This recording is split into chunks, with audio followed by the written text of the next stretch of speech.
നമസ്കാരം. മനുഷ്യർക്ക് ഈ ലോകത്ത് ജീവിക്കാൻ ദൈവത്തിൻ്റെ ആവശ്യമുണ്ടോ? എന്തിനാണ് ഈ ലോകത്ത് ഏറ്റവും അധികം ആൾക്കാർ ദൈവവിശ്വാസികളായിരിക്കുന്നത്?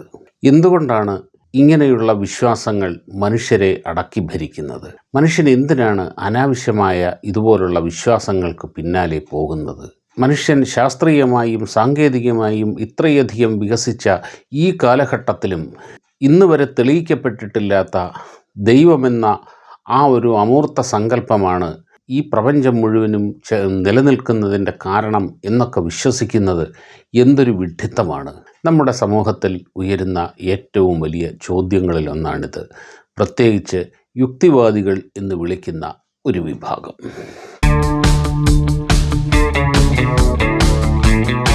ഇതിനിടയിൽ ഒരു കാര്യമൊന്ന് പറഞ്ഞോട്ടെ.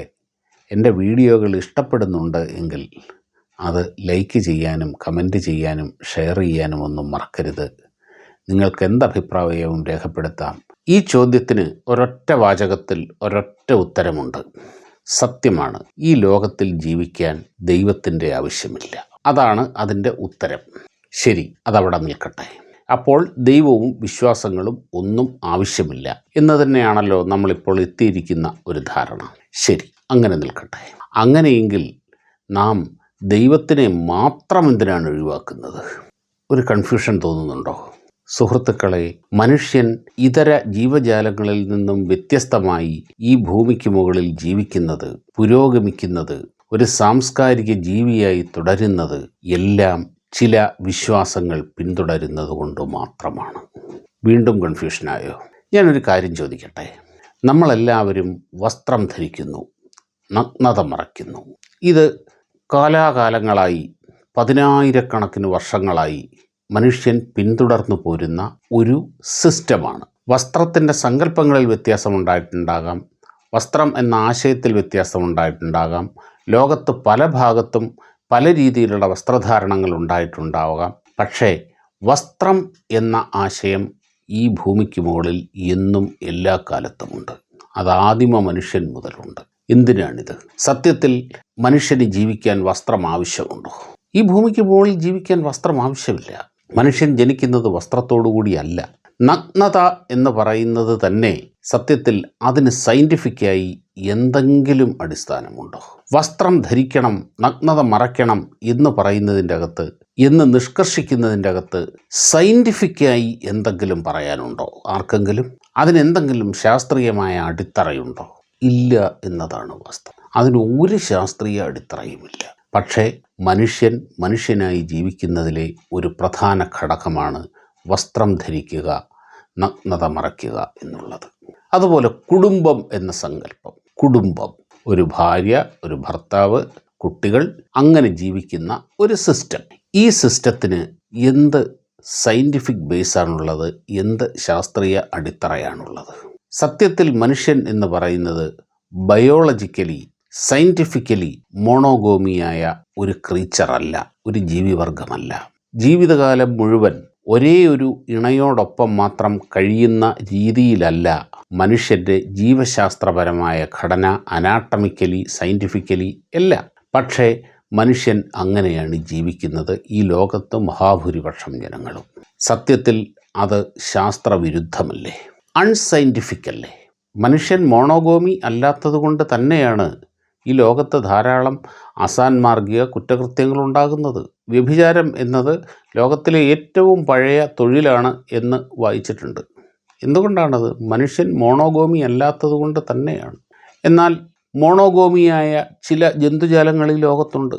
നമ്മുടെ കേരളത്തിൻ്റെ ദേശീയ പക്ഷിയായ മലമുഴക്കി വേഴാമ്പൽ, അത് മോണോഗോമിയാണ്. അതിന് ലൈഫ് ടൈം ഒരേ ഒരു ഇണയേ ഉണ്ടാവുകയുള്ളൂ. നമ്മുടെ ഇഷ്ടവിഭവമായ കരിമീൻ, അത് മോണോഗോമിയാണ്. അങ്ങനെ മോണോഗോമിയായിട്ടുള്ള, അതായത് ഏകപത്നി സിസ്റ്റത്തിൽ ജീവിക്കുന്ന ഒരുപാട് ജീവിവർഗങ്ങൾ ഈ ലോകത്തുണ്ട്. എന്നാൽ മനുഷ്യൻ മോണോഗോമിയല്ല. പക്ഷേ മനുഷ്യൻ മോണോഗോമിയായി ജീവിക്കുന്നു. അത് അൺസയൻറ്റിഫിക്കല്ലേ? അങ്ങനെ നമ്മൾ നോക്കിക്കഴിഞ്ഞാൽ മനുഷ്യർ പിന്തുടരുന്ന, മനുഷ്യർ ആചരിക്കുന്ന ഈ സിസ്റ്റങ്ങളിൽ 99% അൺസയൻറ്റിഫിക്കാണ്. അത് കേവലം വിശ്വാസങ്ങൾ മാത്രമാണ്, ഒരു ശാസ്ത്രീയ അടിത്തറയും ഇല്ലാത്തവയുമാണ്. അപ്പോൾ മനുഷ്യന് വിശ്വാസങ്ങൾ ആവശ്യം തന്നെയാണ്. മനുഷ്യനെ മനുഷ്യനാക്കി നിലനിർത്തുന്നത് വിശ്വാസങ്ങളാണ്. അതുപോലെ നമ്മൾ കുടുംബം എന്ന് പറയുന്നത് പോലെ മനുഷ്യരുടെ ഇടയിൽ ഒരു സാംസ്കാരിക മൂല്യമുണ്ട്. എന്താണ്? സഹോദരിയെ വിവാഹം കഴിക്കാൻ പാടില്ല, സഹോദരങ്ങൾ തമ്മിൽ ലൈംഗിക ബന്ധം പാടില്ല. എന്ത് സയൻസാണ് സാർ ഇതിൻ്റെ പിന്നിലുള്ളത്? ഒരു സയൻസുമില്ല. അങ്ങനെ ഉണ്ടാകുന്ന കുട്ടികൾക്ക് അടുത്ത തലമുറയിൽ ചില DNA പ്രശ്നങ്ങളൊക്കെ ഉണ്ടാകാം എന്നടുത്ത കാലത്ത് കണ്ടെത്തിയിട്ടുണ്ട്. പക്ഷേ അതല്ലല്ലോ, പതിനായിരക്കണക്കിന് വർഷങ്ങളായി മനുഷ്യൻ ലോകത്തെല്ലാ സമൂഹങ്ങളിലും പിന്തുടരുന്ന ഒരു ജീവിത മൂല്യമാണിത്. ഇതിന് എന്ത് സയൻറ്റിഫിക് ബേസാണുള്ളത്? ഇതിനെന്ത് ശാസ്ത്രീയ അടിത്തറയാണുള്ളത്? നിങ്ങൾ നമ്മുടെ ചുറ്റുമുള്ള ജന്തുജാലങ്ങളെ നോക്കൂ. അവർക്ക് കുടുംബമില്ല, അവർക്ക് ആങ്ങളയും പെങ്ങളും അച്ഛനും അമ്മയും ഒന്നുമില്ല. ഒരു കുഞ്ഞ് ജനിച്ചു കഴിഞ്ഞാൽ അതിൻ്റെ അമ്മയുടെ പാൽ കുടിച്ച് അത് മുതിരുന്നത് വരെയുള്ളൂ ആ അമ്മയും ആ കുഞ്ഞും തമ്മിലുള്ള ബന്ധം എന്നുള്ളത്. അത് കഴിഞ്ഞാൽ അത് വെറും ആണും പെണ്ണും, പെണ്ണും പെണ്ണും, പെണ്ണും ആണും ഒക്കെ തന്നെയാണ്. അത് മുതിർന്ന് ഒരു ഘട്ടം എത്തിക്കഴിഞ്ഞു കഴിഞ്ഞാൽ ഈ അമ്മയും മകനും തമ്മിൽ ബന്ധപ്പെടാറുണ്ട്, ആങ്ങളയും പെങ്ങളും തമ്മിൽ ബന്ധപ്പെടാറുണ്ട്, മനുഷ്യർ ഒഴിച്ചുള്ള സർവ്വ ജന്തുജാലങ്ങളിലും. അപ്പോൾ നമുക്ക് പറയേണ്ടി വരും, ഈ ഭൂമിക്ക് മുകളിൽ ഏറ്റവും സയൻറ്റിഫിക്കായി ജീവിക്കുന്ന, സയൻറ്റിഫിക് ടെമ്പറോടുകൂടി ജീവിക്കുന്നത് മനുഷ്യരൊഴിച്ചുള്ള മറ്റ് ജന്തുക്കളാണ് എന്ന് നമുക്ക് പറയേണ്ടി വരും, എന്ന് സമ്മതിക്കേണ്ടി വരും. ഇതിൻ്റെ അർത്ഥം വളരെ സിമ്പിളാണ്. മനുഷ്യൻ മനുഷ്യനായി ജീവിക്കുന്നതിൽ, നിലനിൽക്കുന്നതിൽ വിശ്വാസങ്ങളുടെ പങ്ക് വളരെ വലുതാണ്. അങ്ങനെയുള്ള ഒരു വിശ്വാസമാണ് ദൈവവിശ്വാസവും. ശരിയാണ്, സയൻറ്റിഫിക് ലോജിക്കൊന്നും അതിനില്ല. സയൻറ്റിഫിക് ലോജിക്കിലൂടെ അത് തെളിയിക്കാനും ആവില്ല. അങ്ങനെ സയൻറ്റിഫിക് ലോജിക്കിലൂടെ തെളിയിക്കാൻ പറ്റാത്ത നൂറ് കാര്യങ്ങൾ നമ്മുടെയൊക്കെ ജീവിതത്തിലുണ്ട്. ഇനി ഏറ്റവും രസകരമായ വേറൊരു കാര്യമുണ്ട്. ISRO ഓരോ പ്രാവശ്യവും റോക്കറ്റ് വിക്ഷേപിക്കുന്നതിന് മുൻപ്, ആ ലോഞ്ചിന് മുമ്പ്, അതിൻ്റെ തലേ ദിവസം തിരുപ്പതി ക്ഷേത്രത്തിൽ അതുമായി ബന്ധപ്പെട്ട ശാസ്ത്രജ്ഞന്മാർ ദർശനം നടത്താറുണ്ട്, പൂജകൾ കഴിക്കാറുണ്ട്. എൻ്റെ അറിവ് ശരിയാണെങ്കിൽ ശ്രീഹരിക്കോട്ടയിൽ തന്നെ ഒരു അമ്പലവും പള്ളിയും എല്ലാം ഉണ്ട്. അവിടെ എല്ലാം വഴിപാടുകൾ കഴിക്കാറുണ്ട്. അതും ISROയുടെ ചെലവിൽ തന്നെ, സർക്കാർ ചെലവിൽ തന്നെ ചെയ്യാറുണ്ട്. ഇതാണ് ഈ യുക്തിവാദികൾ എടുത്തിട്ടലക്കുന്ന ഏറ്റവും വലിയ ഒരു കാര്യം. നാണമില്ലേ ഇവന്മാർക്ക്? ഇവനൊക്കെ എന്തിനാണ് ശാസ്ത്രം പഠിച്ചത്? ഇവനൊക്കെ ഇവിടുത്തെ ശാസ്ത്രജ്ഞനാണ്? ഇതൊക്കെയാണ് ചോദ്യം. ഞാൻ വളരെ ലളിതമായ മറ്റൊരു ചോദ്യം അങ്ങോട്ട് ഉന്നയിക്കുകയാണ്. ഇത് കേട്ടുകൊണ്ടിരിക്കുന്ന ഡോക്ടർമാരുണ്ടാകും, ശക്തരായ യുക്തിവാദികളായ ഡോക്ടർമാരുണ്ടാകും. രവിചന്ദ്രനെ പോലെയും അല്ലെങ്കിൽ മൈത്രേയനെ പോലെയും ഒക്കെയുള്ള, അതായത് കിട്ടുന്ന അവസരങ്ങളിലൊക്കെ ദൈവവിശ്വാസികളെ വൃത്തികെട്ട രീതിയിൽ പരിഹസിക്കുന്ന കൊടികെട്ടിയ യുക്തിവാദികളുണ്ടാകും. എൻ്റെ ചോദ്യം ഇത്രയേ ഉള്ളൂ. 5 വർഷം പഠിച്ച് നമ്മുടെ നാട്ടിൽ MBBS കഴിഞ്ഞ് ഒരു ഡോക്ടറാകണമെങ്കിൽ, അതായത് 5 കൊല്ലം അനാട്ടമിയും ഫിസിയോളജിയും സർജറിയും എല്ലാം അരച്ച് കലക്കി കുടിച്ച് കഷ്ടപ്പെട്ട് പരീക്ഷ പാസ്സായി അയാളെ ഒരു ഡോക്ടറായി അംഗീകരിക്കണമെങ്കിൽ അയാൾ ഒരു പ്രതിജ്ഞ എടുക്കേണ്ടതുണ്ട്. ഹിപ്പോക്രാറ്റസ് ഓത്ത് എന്നാണ് പറയുന്നത്. ഹിപ്പോക്രാറ്റിക് പ്രതിജ്ഞ. ആധുനിക ശാസ്ത്രം ആചാര്യനെന്ന് കരുതുന്ന പഴയ ഭിഷഗ്വരനായ ഹിപ്പോക്രാറ്റസിൻ്റെ പേരിലുള്ള ഒരു പ്രതിജ്ഞ. ആ ഹിപ്പോക്രാറ്റിക് ഓത്ത് എടുത്താൽ മാത്രമേ അയാളെ ഡോക്ടറായി അംഗീകരിക്കുകയുള്ളൂ, അയാൾക്ക് ഡോക്ടർ ബിരുദം കൊടുക്കുകയുള്ളൂ, അയാളെ ഡോക്ടറായി രജിസ്റ്റർ ചെയ്യുകയുമുള്ളൂ. നമ്മുടെ നാട്ടിൽ ഇന്നും തുടരുന്ന സിസ്റ്റമാണത്. യുക്തിവാദികളായ ഒരു ഡോക്ടർമാരും ഈ സിസ്റ്റത്തിനെ എതിർക്കുന്നത് കണ്ടിട്ടില്ല.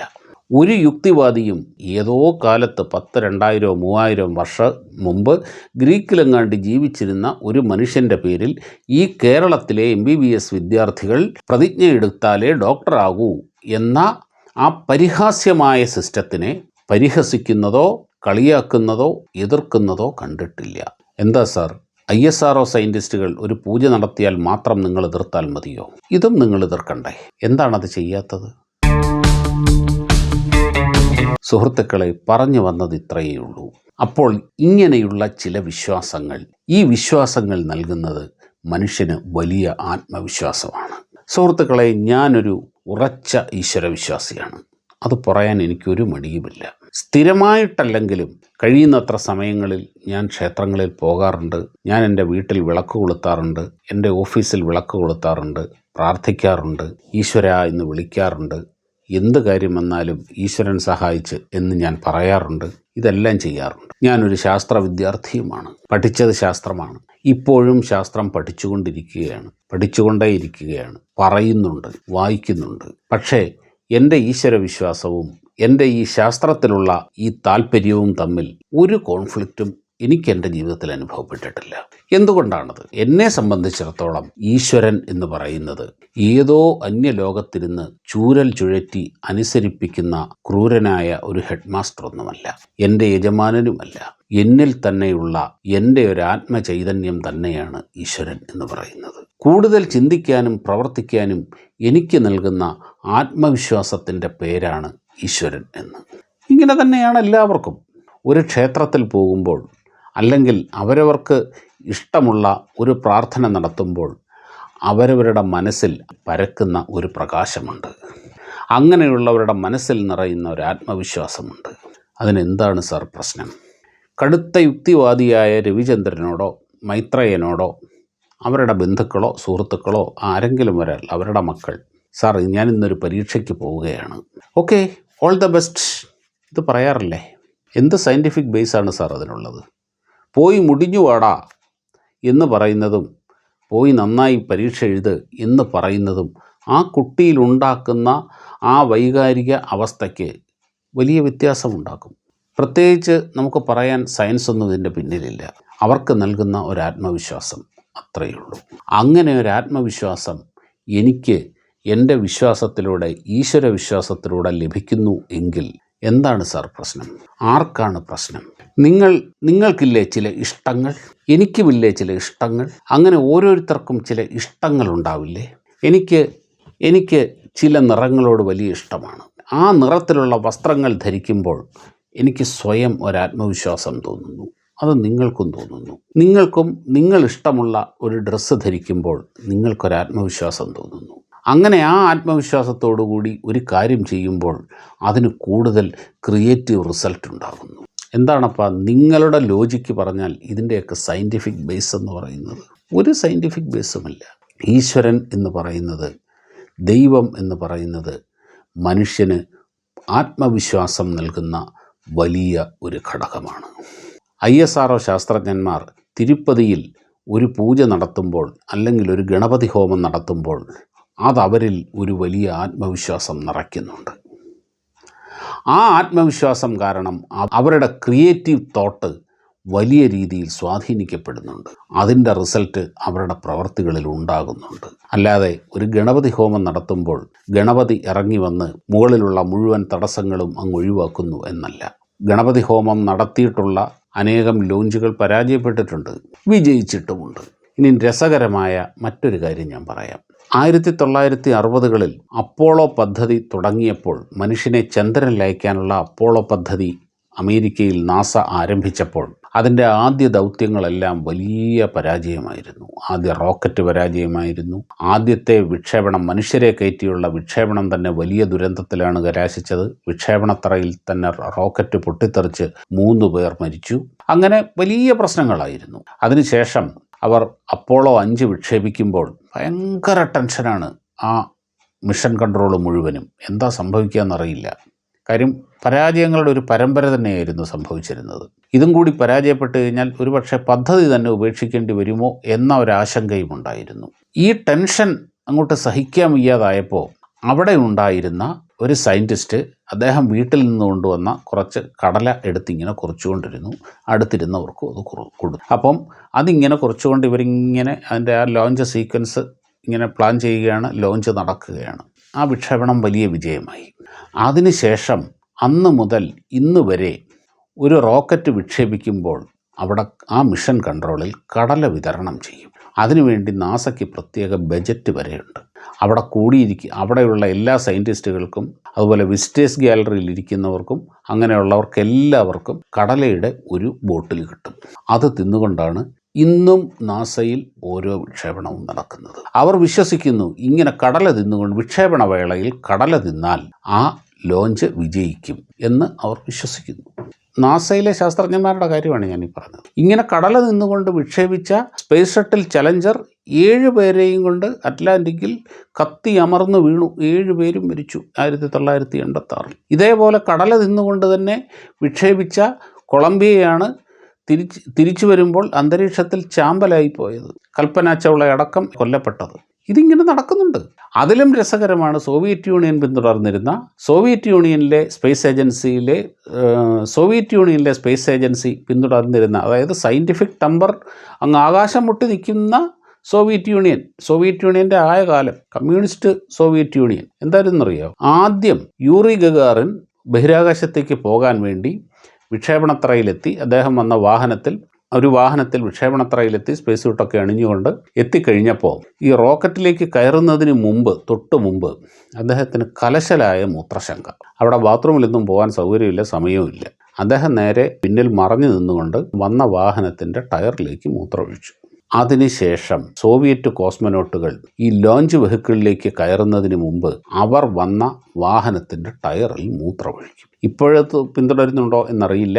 എന്തായാലും എത്രയോ കാലം അത് ചെയ്തിരുന്നു. വനിതാ കോസ്മനോട്ടുകളാണെങ്കിൽ അവർക്കിങ്ങനെ ചെയ്യാൻ കഴിയില്ലല്ലോ. അവർ അവരുടെ മൂത്രം ഒരു കുപ്പിയിൽ നിറച്ചു കൊണ്ടുവന്ന് വാഹനത്തിൻ്റെ ടയറിൽ ഒഴിക്കും. സയൻറ്റിഫിക് ടെമ്പറിൻ്റെ ആശാന്മാരായിരുന്ന കമ്മ്യൂണിസ്റ്റുകൾ ഭരിച്ചിരുന്ന സോവിയറ്റ് യൂണിയനിൽ നടന്നിരുന്ന കാര്യമാണ് ഞാൻ ഈ പറഞ്ഞത്. ഇതൊന്നും ആരുടെയും കുറ്റമല്ല. മനുഷ്യർക്ക് ചില സമയത്ത് അവനവനിലൊരു ആത്മവിശ്വാസം തോന്നാൻ വേണ്ടി, നിറയാൻ വേണ്ടി ചെയ്യുന്ന ചില കാര്യങ്ങളാണ്. അതുകൊണ്ടാണ് പരീക്ഷാ ഹാളിൽ പേപ്പർ കിട്ടുന്നതിന് മുമ്പ് ഒന്ന് പ്രാർത്ഥിക്കുന്നത്, ദൈവമേ കാത്തോളണേ. ഇത്രയേ ഉള്ളൂ സാർ ഈ വിശ്വാസങ്ങളെന്നൊക്കെ പറയുന്നത്. ഇനി മറ്റൊരു കാര്യം കൂടി ഞാൻ പറയാം. മനുഷ്യരാശിക്ക് പ്രയോജനമുണ്ടായിട്ടുള്ള കാര്യങ്ങൾ ചെയ്തിട്ടുള്ളത് മുഴുവനും ഇതുപോലുള്ള ചില വിശ്വാസങ്ങൾ പിന്തുടരുന്നവരാണ്. അല്ലാതെ വിശ്വാസികൾ എന്ന് പറഞ്ഞു കഴിഞ്ഞാൽ ഉടനെ വാളെടുത്ത് അവരെ കൊല്ലാൻ നടക്കുന്നവരും അപമാനിക്കാൻ നടക്കുന്നവരും അപഹസിക്കാൻ നടക്കുന്നവരുമല്ല.